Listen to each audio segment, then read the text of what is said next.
بسم اللہ الرحمن الرحیم۔ ٹنکی وغیرہ کو پرندوں کی بیٹ سے بچانا چاہیے، لیکن اگر انتظام کرنے کے باوجود پرندے پانی میں بیٹ کر دیں تو ضرورتاً اس پانی کو ناپاک نہیں کہا جائے گا۔ یعنی کہ اگر کسی ٹنکی کا ڈھکن کھلا تھا اور اس میں کسی پرندے نے بیٹ کر دی تو اس پانی کو ناپاک نہیں سمجھا جائے گا، بلکہ ضرورت کی وجہ سے اس پانی کو پاک ہی کہا جائے گا، یہاں تک کہ اس کی بیٹ کا اثر اس پانی پر غالب ہو جائے، یعنی کہ پانی سے بدبو آنے لگے، یا پھر پانی کا کلر چینج ہو جائے، یا پھر پانی کا مزہ بدل جائے، تو ایسی صورت میں وہ پانی ناپاک ہو جائے گا۔ اسی طریقے سے اگر وضو یا غسل کا پانی، یعنی کہ وضو کرنے کے بعد اور نہانے کے بعد جو پانی ہوتا ہے، وہ پانی اگر کپڑے وغیرہ پر لگ جائے تو اس سے کپڑے ناپاک نہیں ہوتے ہیں۔ اسی طریقے سے اگر غسل جنابت کے دوران، یعنی کہ نہاتے وقت اگر پانی کے کچھ قطرے بالٹی میں گر جائیں تو اس سے پانی اور وہ برتن ناپاک نہیں ہوگا۔ ہاں، لیکن بدن کے اوپر کوئی گندگی لگی ہوئی نہیں ہونی چاہیے۔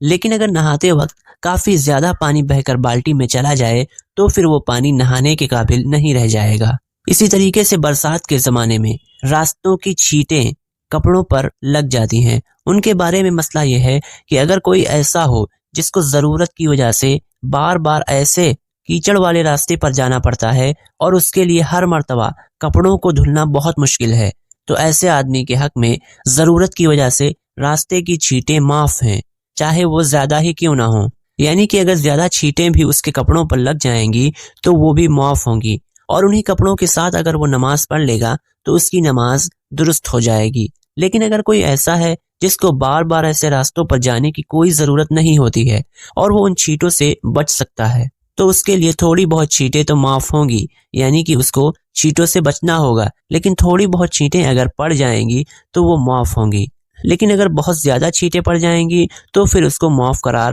نہیں دیا جائے گا اور اس کو دھو کر پھر اس کو نماز پڑھنا درست ہوگا۔ اسی طریقے سے تیز بارش میں سڑکوں پر بہنے والا پانی اگر گندگی ملنے کی وجہ سے اس کا رنگ یا اس کی بو بدل جائے، جیسا کہ عام طور پر شہروں کی گلیوں میں بارش کے شروع ہوتے وقت ہوتا ہے، تو یہ پانی ناپاک ہوگا۔ اگر یہ بدن یا کپڑوں میں لگ جائے گا تو اس کو پاک کرنا ضروری ہوگا۔ لیکن اگر تیز بارش دیر تک ہوتی رہی جس کی بنا پر گندگی بہہ کر آگے چلی گئی اور پھر اس کے بعد صاف ستھرا پانی بہنے لگا، یا پہلے سے ہی سڑکیں اور نالیاں وغیرہ صاف ستھری تھیں اور اس کے بعد پانی بہا، یا پھر گاؤں یا دیہات کے کچے راستوں پر بارش کا پانی مٹی میں مل کر بہنے لگا، تو اس پانی کو ناپاک نہیں کہا جائے گا۔ اگر یہ کپڑوں پر لگ جائے گا تو اس سے کوئی فرق نہیں پڑے گا۔ تو اس ویڈیو میں بس اتنا ہی۔ اگر آپ کو یہ ویڈیو اچھی لگی تو اس ویڈیو کو لائک کریں، اپنے دوستوں کے ساتھ شیئر کریں۔ اس ویڈیو کے بارے میں آپ کی کیا رائے ہے کامنٹس میں ہمیں ضرور لکھیں، کم سے کم ایک ماشاءاللہ تو ضرور لکھیں۔ اسی طریقے کی اور بھی بہت ساری ویڈیوز کو دیکھنے کے لیے